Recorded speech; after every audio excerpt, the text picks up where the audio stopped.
তো রাধে রাধে ও হরে কৃষ্ণ। বন্ধুরা তোমরা কেমন আছো? অবশ্যই ভালো আছো। তো আমার চ্যানেলে তোমাদের সবাইকে স্বাগত। তোমরা ভাবতেই পারো যে আমরা আজকে কোথায় যাচ্ছি সেজে গুজে, তো তোমাদের মাঝখানে ভিডিওতে বলবো।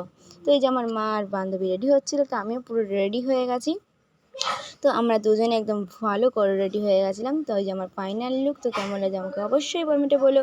তো আমার মাও কত সুন্দর করে রেডি হয়ে গেছে, আমার মাকে তো খুব সুন্দর লাগছিলো। তো আমরা চলে এসেছি, সেটা হলো বিয়েবাড়ি, মানে বসুমতী বিয়েবাড়ি। তো আমাদের প্রভু এখানে নতুন বউকে গিফট দিচ্ছিলো, তো আমি সেটাকেই দেখছিলাম। তার দেখো কত সুন্দর বিয়েবাড়ি ইনভেস্ট করেছে, আমার তো খুবই ভালো লেগেছে। ডেকোরেশনটা জাস্ট ওয়াও হয়েছিল, বাস দেখার মতো। আর আমরা তো তাকিয়েছিলাম, খুব সুন্দর করেছিল।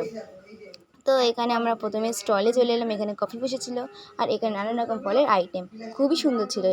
ফলগুলোতে কত বিভিন্ন রকম পশু পাখি এঁকেছিল। তো এখানে ছিল পাপড়ি চাট, দই বড়া, তারপরে জিলাপি, সিঙ্গারা, মিষ্টি।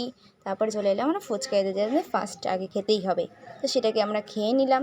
তারপরে আমি খেয়ে নিলাম একটু পাপড়ি চাট, তারপরে দই বড়া, সিঙ্গারা।